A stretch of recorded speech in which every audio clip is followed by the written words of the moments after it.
guys, welcome to the Profitable Dog Trainer. I'm Tennille Williams, and here we talk all about how to grow and sustain a profitable dog training business that you can stay passionate about without burning out.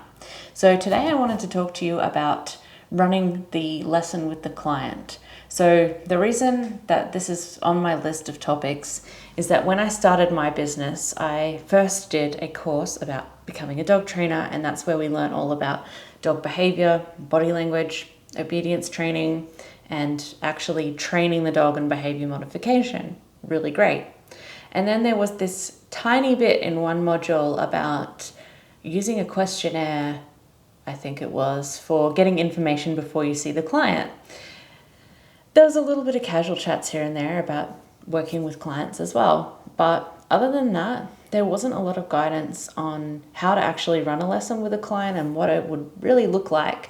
And when I went out on my own and started my business, that was something that I really wondered about, and I really wasn't sure how to start when I went to do my first lesson. It was like, okay, I know I'm going to train their dog, but how do I deal with the client? How do I work with them the best? And how do I structure the lesson? And so I did talk to a lot of trainer friends just over the phone and over the internet, and I kind of pieced together a structure that works for me, and it has evolved into now what I teach my students in the masterclass, so my dog training business coaching students. And I wanted to share a bit about that with you.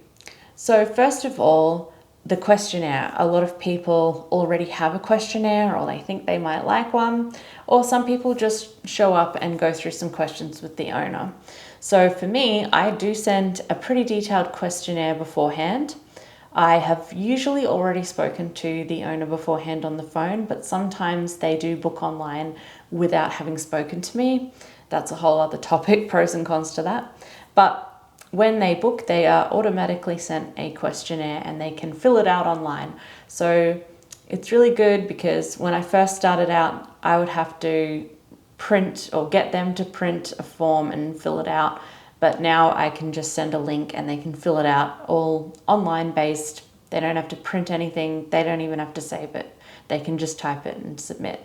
And then it comes through to my email, and I have a requirement that they send that in at least 2 days before the consultation. Most people just do it straight away as soon as they've booked.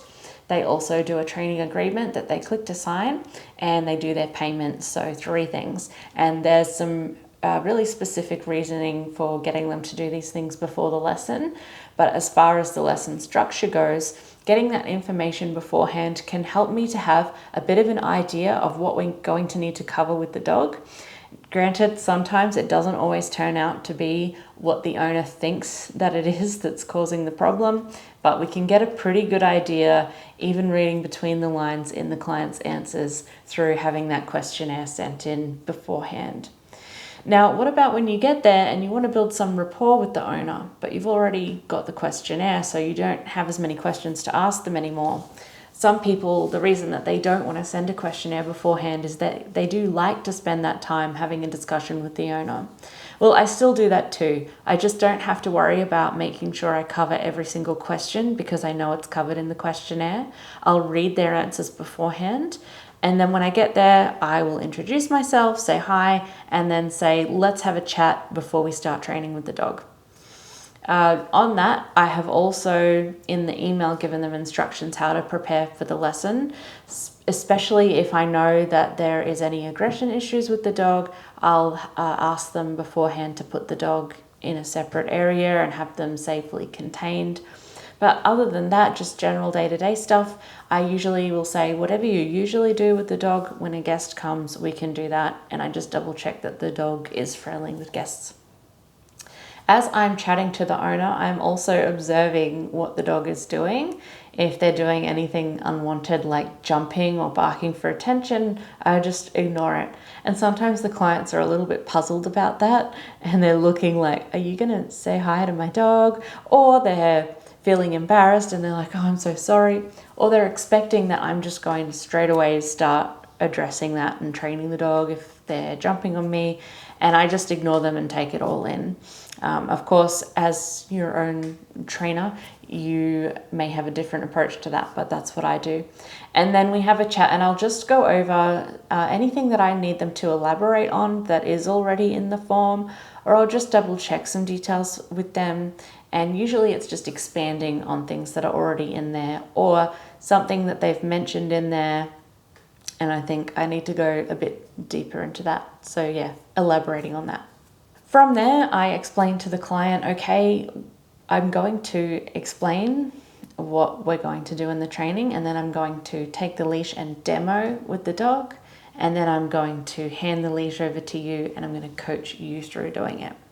I do explain a little bit of how dogs learn, just the amount that the owner needs to know to be able to train and be consistent with the training effectively after the lesson.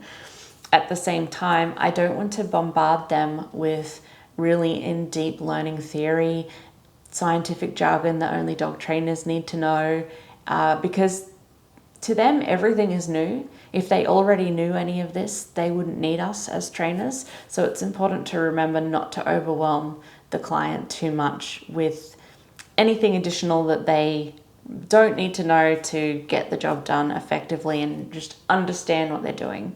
I do like them to understand just enough to know why I'm telling them to do what I'm telling them with the dog. I don't want to just say, do this now, and that's it. I want them to understand why, but I don't want to overwhelm them with jargon, basically. From there, we get into training the dog, and you probably have your own process for that and which order you like to do different commands in, so I'll leave that to you. But I usually cover between 1 to 3 skills with some explanation of why we're doing it, and just depending on how everyone's going. If the owner is struggling, we may only cover 1 skill, but we'll take our time on it to make sure that they're understanding it, because there's no point trying to over-deliver and teach them lots and lots of things if they're not going to be able to remember it, or they're going to feel just overwhelmed and give up afterwards. So you want to gauge how much they can take in effectively. And so every lesson will be different in that way. But generally, I have a few foundation skills that are on the list that for most dogs will be what we're starting with in that introductory lesson.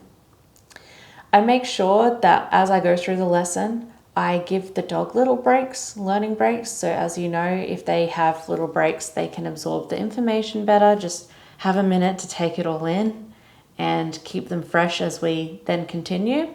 But also important for the owner.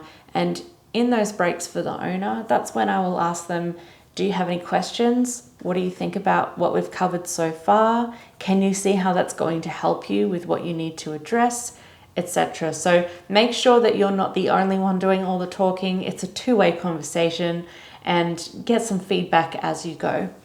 I like to ask them how they think it's going and how they think their dog's responding. You'll often get answers about how the dog is smarter than they thought, or they didn't think the dog would be able to get it that quickly, and things like that, which is really nice to hear. But also looking in their answers for any questions that they might have, or anything they may need further clarification on. Once we've covered the training and we're reaching the time limit for the lesson. So for my lesson, the total is about an hour and a half, but I do have a bit of a window where there's some flexibility there. So I tell them it typically goes for about an hour and a half for the first lesson, but please allow up to 2 hours, just so that we're not rushed for time at the end. And then once we get to about the hour and 15-minute mark, I'm wrapping it up with the dog, and we're moving more to a conversation with the owner, where I'll ask them if they have any questions on everything we've covered, any final remarks, how they're feeling about it all, and then make sure they're clear on what they need to do going forward. And then I will ask them, are you happy with how the dog went in the training today, using the dog's name? And then I'll say, would you like to have a look at your options for further training going forward?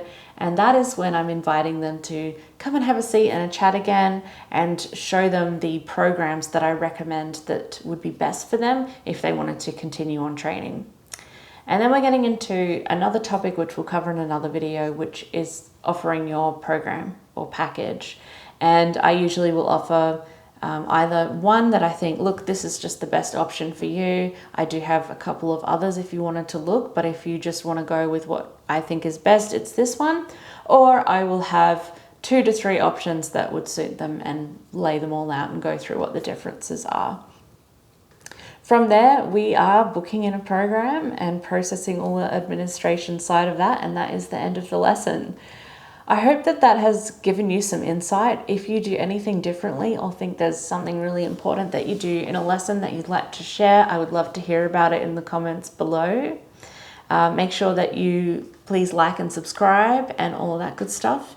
And if you go to dogmatterspro.com, links below the video, and you want to get a full overview of how I grow a profitable dog training business and help others to do so really successfully, how we get more clients, how we build this to be working with clients that we love and avoid burnout and not have to slave away 24/7, because all of those are really important to me. But if you want to learn how to do that and it sounds good to you, make sure you view my on-demand webinar, How to Grow Your Dog Training Business with Clients That You Love, and the link will be below. Let me know what you want to see next, and I'll see you in the next video. Bye.